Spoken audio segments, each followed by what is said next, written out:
Well, it's time now to take a look at what's grabbing headlines in today's newspapers. And for that, Solange Mougin is with us in the studio. Hi, Solange. Hi, Nadia. You're going to be starting off with some admirers of the Kremlin. Yeah, contrary to the predominant view of Vladimir Putin as a war criminal in Western countries, there are some places outside Russia where voicing support of Vladimir Putin is commonplace. The New York Times explains that there's a strong pro-Putin sentiment in Serbia, for example. It says he is seen by many Serbs as a guiding light. It is a view shared by many nations, quote, whose political and psyche revolve around cults of victimhood nurtured by resentment and grievances of the West. And in Serbia, well, there are such grievances. NATO hatred remains strong there as the country continues to grapple with memories of its bombing campaign in the 1990s. Now, such pro-Russian sentiment can also create tension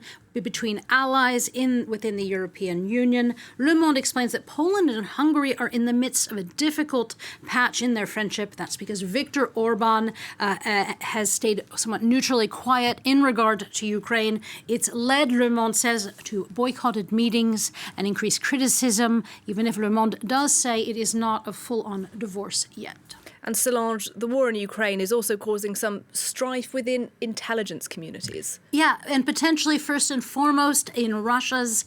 As the Washington Post tells us, the U.S. says that Putin has been and is being misled by his advisors who fear delivering bad news and potentially being silenced.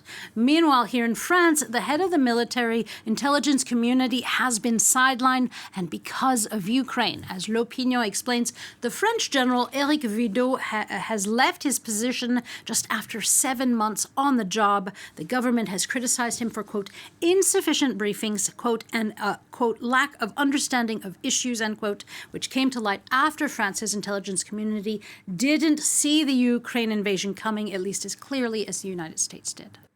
And Solange, let's stay with what's happening in the French press, because what's also being discussed here is the ongoing November 13th trial as Salah Abdeslam took the stand yesterday. Yeah, and he exercised his right to remain silent. But the French papers are reacting to this refusal to answer questions in very different ways. Libération focuses on the 2 hours of silence, arguing that it was manipulative. Quote, he takes pleasure in keeping quiet, end quote.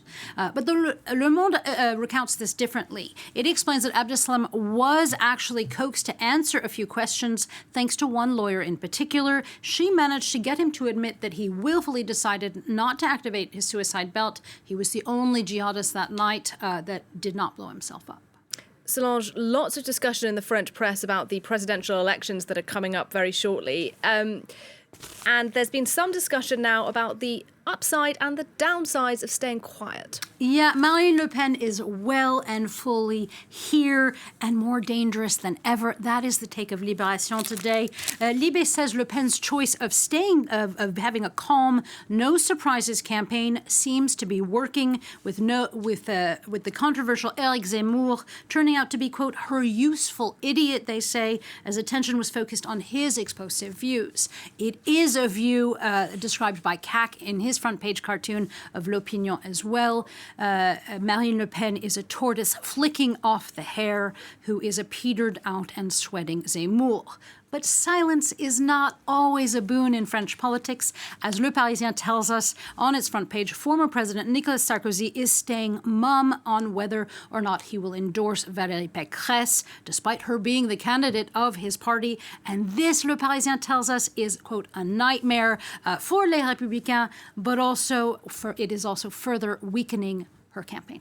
Solange, take us to Hollywood now, where one of its stars has gone silent of sorts. Yeah, at least he's stepped out of the limelight. Bruce Willis has announced, as Variety tells us, that he's retiring from acting because of a language disorder called aphasia. And Page 6, the gossip rag, explains that in his past films, he had to wear earpieces on the set to be fed lines because of these cognitive difficulties.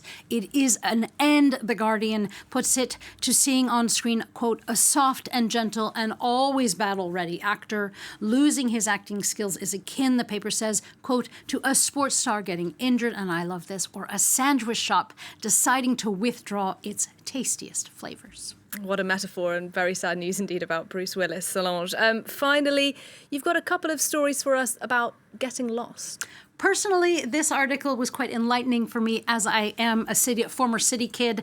The New York Times tells us that childhood environments can shape our navigation skills, and that children that grew up, as I did, in places with grid streets, like New York, may have less directional skills, as I have. And on top of that, this discovery, this is the cool part too, it could help refine tests in regard to dementia, because one of the first signs of having dementia is getting lost. And finally, we have a story about a bird that got lost, or rather one that flew the coop. It has now been spotted. That bird was a flamingo named Pink Floyd. It ran away, NPR tells us, from a Kansas zoo 17 years ago, and now has been spotted finally again in Texas, where the wildlife agency joked, quote, it looks like Pink Floyd has returned from the dark side of the moon. Oh, that's a good line. And yes, Solange, I, like you, am forever getting lost, so I'm pleased that I can blame where I grew up rather than anything else. Solange Mougin, thank you very much. And as always, if you'd like more from our press reviewing team, you can head to our website, france24.com.